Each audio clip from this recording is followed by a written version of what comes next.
Welcome to JoJo's Bizarre Adventure, Phantom Blood, where we begin in 19th century England, in a thunderstorm, with an old man standing around a crashed horse and carriage, seeing the occupants lying motionless on the dirt as he assumes they have died.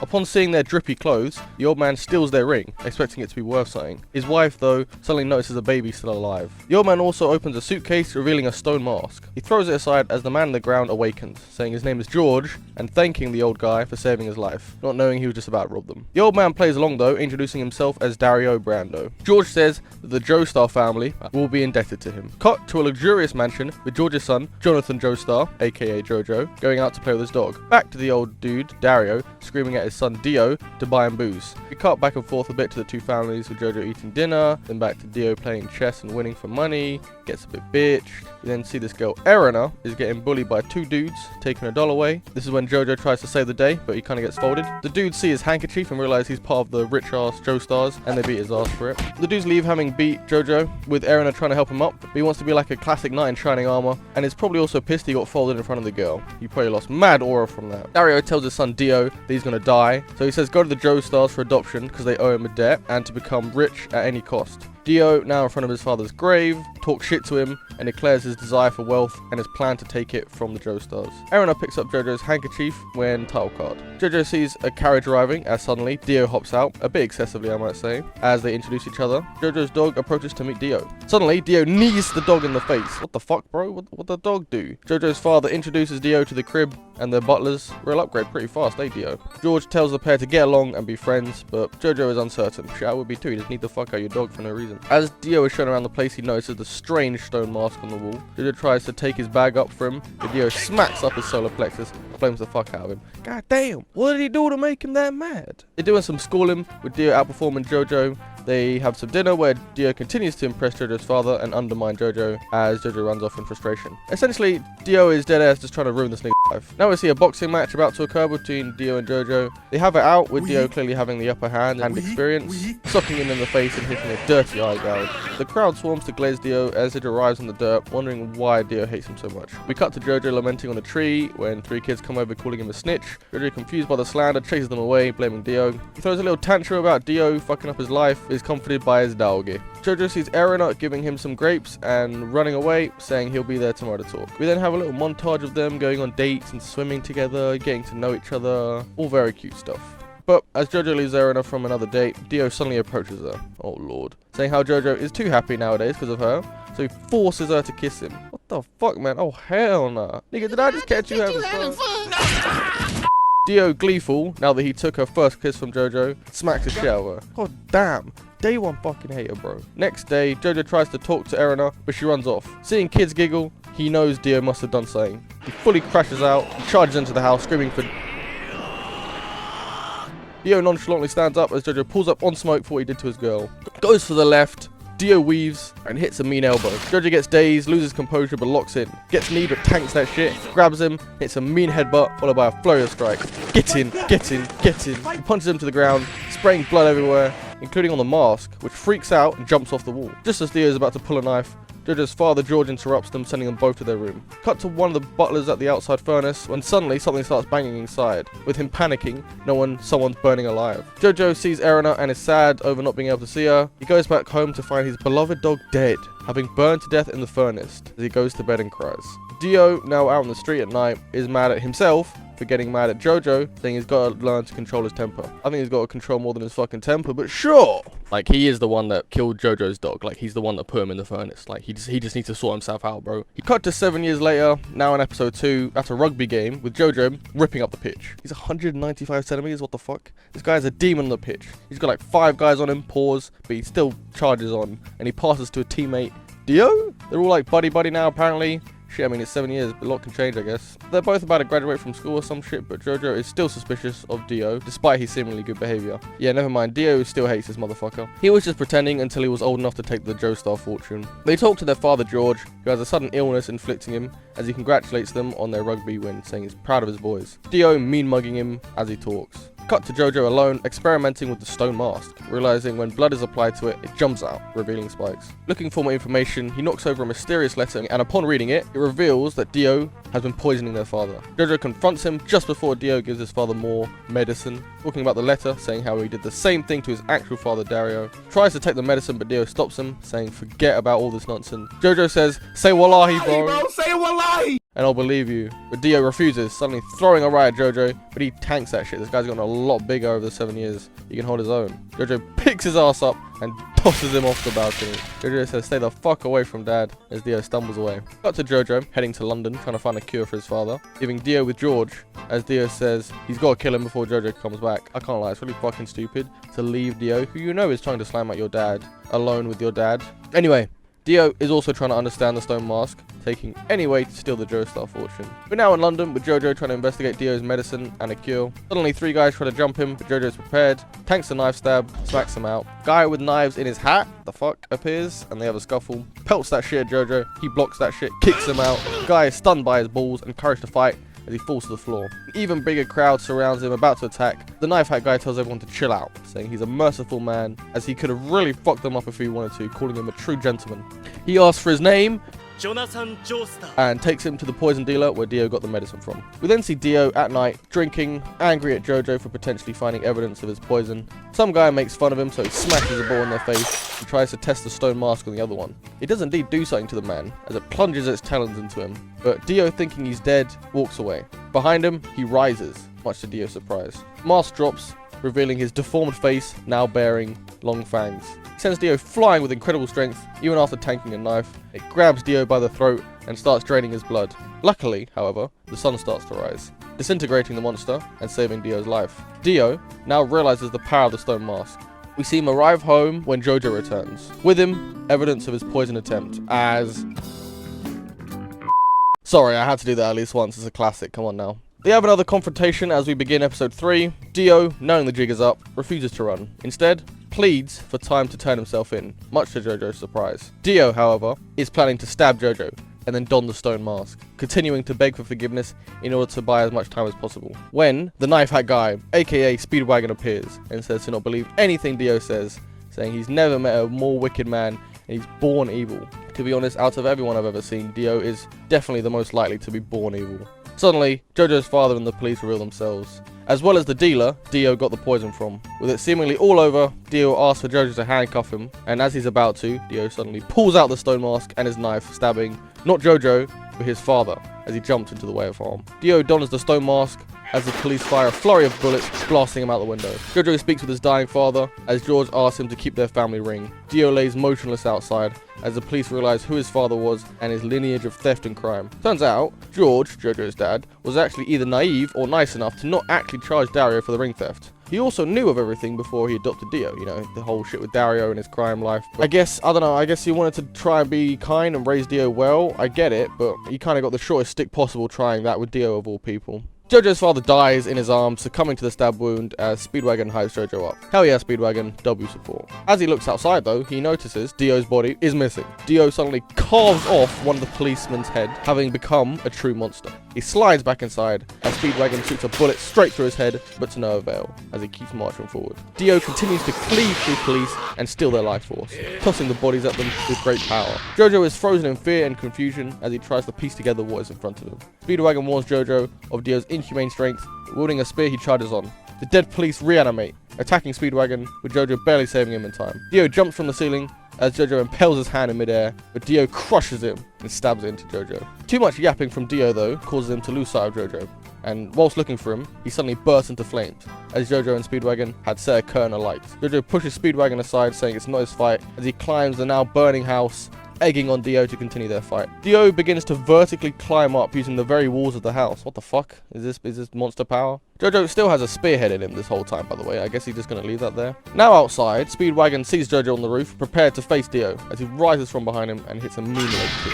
JoJo slams Dio back inside the house, planning to set him alight. Dio knees his ass and plants himself into the wall. Get back, JoJo, now free falling, grabs the spearhead and plunges it into the wall, using it to bounce right back up to Dio. They both fall again as JoJo plunges the knife into Dio, and as they fall, Dio says this is all for nothing, but JoJo calls out for his father's strength kicking the wall and impaling Dio on a spike as he begins to burn alive. JoJo gets thrown out, with his once family home now completely alight, as Speedwagon celebrates his victory over Dio. We then see later the poison dealer dude trying to take the stone mask out of the rubble, as Dio stops him, having endured and survived the flames. Yeah, this guy's way too spiteful to die that easily. That makes a lot of sense to me. Anyway, on to episode 4. Well, we got Speedwagon trying to give JoJo hope, despite him losing everything. I mean, to be honest, he lost his dog, his dad, and his house, so yeah, bro definitely needs some support right now. He checks upon him and sees his girl Erina taking care of his injuries. Nice to see she's back, good for JoJo. JoJo wakes up and is surprised by Erina's return. They reunite officially, happy to have seen each other after so long. Back to London,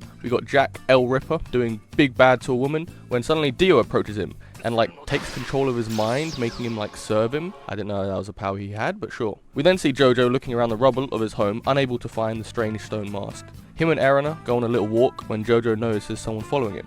He appears in front of him, eating a sandwich, giving JoJo respect for dealing with the stone mask, and randomly striking him in the chest. JoJo's arm starts spazzing and heals, having just been broken but is now completely fine. Stronger actually, as Will A. Zeppeli introduces himself. JoJo validly asks him to explain himself and how he did that. He goes on to explain how he struck his diaphragm and altered his breathing, showing off in the middle of the river as he blasts water up with just his breathing. What the fuck? He punches a frog, but the force goes through the frog and into the wall below it. Zeppeli explains to JoJo that it was Sendo which did that, and that Hammond energy created it. Zeppeli then reveals that he knows Dio still has the mask, and his goal is to reclaim and destroy it, essentially recruiting JoJo to take it back.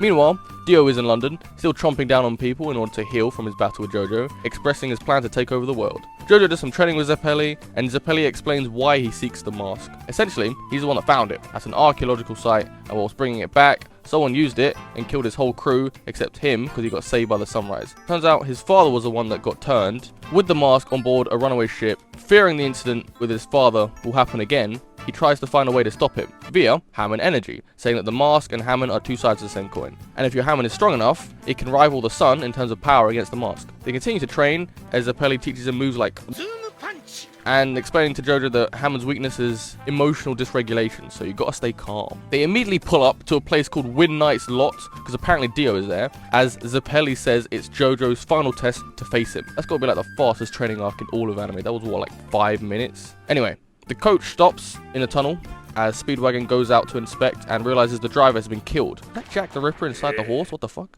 JoJo realizing Dio has henchmen, as Zeppeli says he will handle it, calling him Zombie, just a puppet of Dio. Zeppeli tells JoJo to think like the enemy, as Jack pelts the coach, destroying the entrance to the tunnel. Zeppeli takes a swig of wine as Jack attacks, but he hits her and deflects it. Zeppeli hits JoJo with some philosophy, whilst blocking a knife thrust with his wine ball, and hitting a clean knee to the dome. Jack pulls a lever in the wall and flees. Zeppeli tosses JoJo a cup of wine and says to defeat him alone without spilling it. Tall fucking order, but sure, even Speedwagon says what the fuck, bro. JoJo locks in and agrees to the test, soldiering on solo as he gets jumped, barely catching the wine in time. Walks around more with no light, locks in with his breathing, and notices ripples in the wine, meaning Hammond is flowing through it. The wine is a Hammond detector, and he uses it to wallbang the zombie, having found its location. Good shit, JoJo. We get told that Win Knight's Lot is apparently a former training ground for knights, as the gang continues to tread through the small town as we begin episode 5. Zeppeli tries to give Speedwagon some Hammond, but misses, and some kid jumps over their heads and grabs their bag, running off with it. Zeppeli does some Hammond shit and walks over the water Jesus style,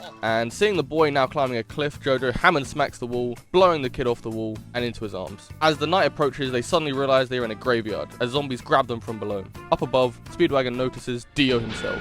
Zeppeli realizes that Dio had used the boy to bait them here, as Dio calls forth his zombie horde, and the kid climbs onto JoJo's back as Zeppeli gets to work. Zeppeli chats to Dio a bit. Hey, baby! Still not fully healed, Dio wants Zeppeli's blood to regain his full strength. Zeppeli bounces up to Dio and tries to strike him, but Dio catches it. Zeppeli's Hammond begins to flow, but Dio freezes that shit off, with JoJo barely cutting in to save Zeppeli in time. They both tried to hit a double Hammond special on Dio, but it's not enough, as Dio freezes them off. Zeppeli realizing just how strong Dio is, and to save JoJo, desperately breaks them away from each other. Dio calls out to his knights, Tadacus and Blueford, as two zombie knights appear, lifting JoJo as well as a massive boulder. The two zombies prepare to kill JoJo as Zeppeli despairs on his frozen arm, unable to use Hammond. Speedwagon, with quick thinking, tries using heat to melt it. JoJo begins to fight, but Bluefoot's hair attacks him and begins to take his blood. He sends Hammond through it, but it's not effective, as big boy Tadicus takes out his big boy blade. Quick lore drop about the two knights. Essentially, they got betrayed by a woman called Elizabeth, who promised to keep their beloved Mary alive, but lied and got them executed. JoJo hits the Hammond breathing tech to dispel the blood-sucking hair, as he prepares to duel the knight duo.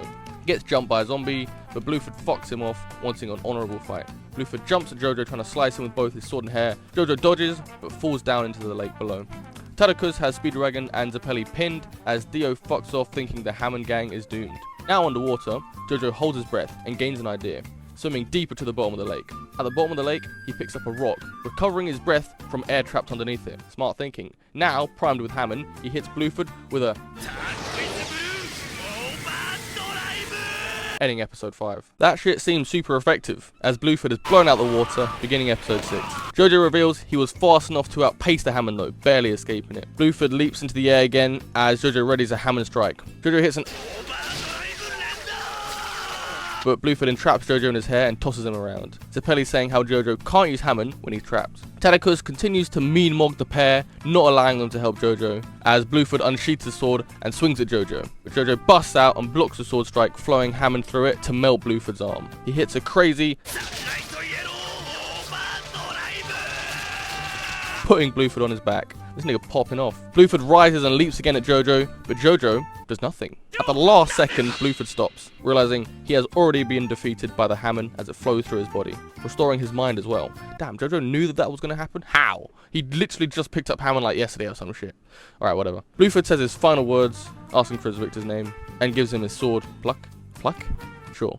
And disappears. JoJo laments at the tragedy of the situation, but Tadicus suddenly appears behind him. Yeah, you still got this guy to take out, JoJo. As he plunges his sword into the ground, causing the cliff to crumble. Zeppeli gets JoJo to lock in, and together they hit some Hammond magnetic style, and turns the surrounding leaves into a hang glider, using it to escape from Tadicus. Baron Zeppeli reflects on who he learned Hammond from. Some doctor in India, he travelled to this master Tom Petty to learn the art. Tom Petty predicts his future death, which Zeppeli accepts in order to learn the art of Hammond. Tadicus suddenly appears from behind them, having jumped from the cliff just to reach them. He gets deflected by the Hammond in the glider as they quietly land on a stone settlement below, and Tadicus crashes into it. They can only watch in horror as he begins to climb up to them. Seeing an air duct though, Tadicus grins as JoJo opens the door and enters the lair, suddenly imprisoned by the neck and taken all the way over to Tadicus, now in a dome of some sorts. Apparently they're in like a medieval deathmatch arena, who Tadicus is essentially the John Jones of, undefeated. The key to get out is on each other's heads, so whoever wins gets to leave, as Tadicus charges forwards, forcing JoJo up to the ceiling by the chain of his neck. Tadicus starts to strangle JoJo as the gang can only watch, unable to enter. The little boy pisses himself, damn, he's still here? I guess where else would he be? Speedwagon sees a lever inside and guesses that pulling it would open the door, letting them in. The boy, however, sees a hole that only he could fit in.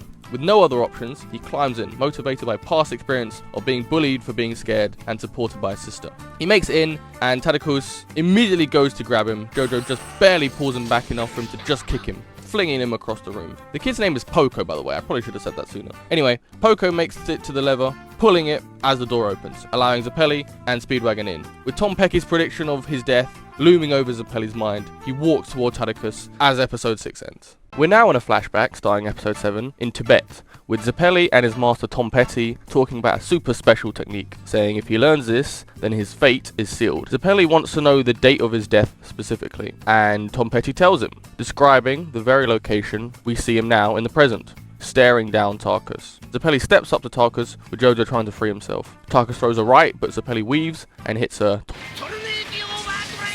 Somehow, Tarkus gets above him and wraps him up in his chain, now binding both of them at once. Speedwagon can only watch as they both begin to be crushed as Zeppeli gets split in half. Fucking hell. Tarkus stands over both Zeppeli and an incapacitated JoJo, declaring victory. But JoJo awakens, leaving Tarkus impressed. Zeppeli, despite being literally split in half, crawls to JoJo and gives him his ultimate trump card. JoJo geeks the fuck out as a bright flash fills the arena. Zeppeli, with his last breath, explains how JoJo has now received the rest of his energy and dies. Tarkus attempts to crush Zeppeli's corpse, but is suddenly pulled up by his neck, as JoJo stands tall, now brimming with strength. He then straight up rips off his neck lock and walks down Tarkus. Tarkus tries to catch him with the chain, but he grabs that shit and carves his arm off. Holy shit. Insane ultimate clutch by Zeppeli last second. Tarkus spits out some shit, but JoJo firms it, grabs his head, and hits a Hammond deep fry, melting Tarkus to nothing. Somehow, Zeppeli is still alive, as the gang despairs at his inevitable demise, but Zeppeli tells JoJo to lock the fuck in and go defeat Dio and reclaim the mask, saying he'll always be with JoJo from within, and actually dies this time. They cremate him as they discuss JoJo's final fight with Dio. Speaking of Dio, we cut to the top of a tower with a woman pleading for Dio to spare her kid in return for her life. Dio agrees to the terms, consuming her and leaving the child. However, she, now a monster, just straight up eats the kid instead. Fuck me, that's diabolical. Back to the JoJo gang, rolling out to the main part of town. Poco sees some guy he recognizes and asks if his sister is alright, which they seemingly are. But as they walk past, his face amalgamates and his tongue stretches out trying to grab Poco. JoJo catches that shit instantly though and folds his ass. Some other zombie appears and hits a slow ass kick, but separates JoJo's arms as he hits a... JoJo just headbutts him, which impresses him. He reveals that he is actually a human and was a dear friend of Zeppeli, as well as this other guy called Strizo. Could have used you like 20 odd minutes ago, but sure, it's fine. He hands JoJo a letter from Zeppeli. Apparently, Zeppeli had asked for their help before they left, when suddenly their master Tom Petty also pulls up, as they inform them of Zeppeli's passing, and we see Dio, having now taken the town, relishing in his success, with another woman petrified by his side as episode 7 ends. Now we made it to Poco's crib. He gets the shit slapped out of him by his dad for being out late, as he realizes his sister went out to find him. Cut back to Dio with Poco's sister. Oh, that was a sister. Fuck. Yeah, she's in like the worst possible location. Dio gives her a choice, eternal life with him or death. But she just slaps the shit out of him and he just walks away. Above her though, some weird ass nigga named Doobie appears, as Dio leaves it alone with her. And just as Doobie's about to eat her, an anvil is thrown at his dome as JoJo and the gang appear. Fuck yeah, the boys are back in town. They duke it out with some weird snake things biting up JoJo, and Doobie's full face is revealed, some freaky ass snake mutant. JoJo though says he ain't got no time for this, grabbing the snakes. We got the fucking Tom Petty clan just spectating on the sideline like fucking Joe Rogan in UFC, as JoJo melts away Doobie with relative ease. Poco reunites with his sister as JoJo opens the door to find Dio. Dio brushes his zombies aside, saying he alone will kill JoJo. More yap about their childhood, and they declare their desires to end each other. JoJo's one is harder though. They begin with, never mind, one of Zeppeli's mates, Dyer, steps JoJo aside and walks towards Dio, hitting some cool duplication technique. Dio just kinda laughs at it, but like JoJo earlier, he gets his arms split open as he hits another. But Dio again just freezes his ass, calling it... Damn, is Dio just a big Frozone fan or something? Anyway, Dio shatters him into a million pieces, but his head spits a Hammond-infused rose at him as he finally freezes away. This vexes Dio, scarring his face. Speedwagon chucks Bluford's sword pluck at JoJo as he imbues it with Hammond. Dio retreats outside, letting his zombie horde loose. Strizo jumps up, kicks the chandelier down, and hits a Wombo Hammond combo on 4 zombies. JoJo approaches Dio outside. Dio claps his hands and pounces. JoJo chucks roses, but Dio binks him off. He then swings at Dio, slicing off his arm, then slicing straight down from his head. Halfway through though, Dio refuses to die and freezes the sword, stabbing his finger into JoJo's neck and takes out his carotid artery. JoJo tries to kick, but is frozen in place.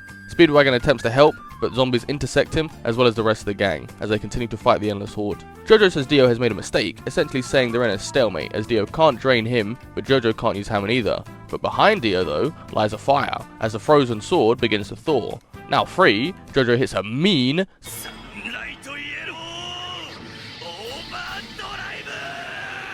But again, his hand is frozen.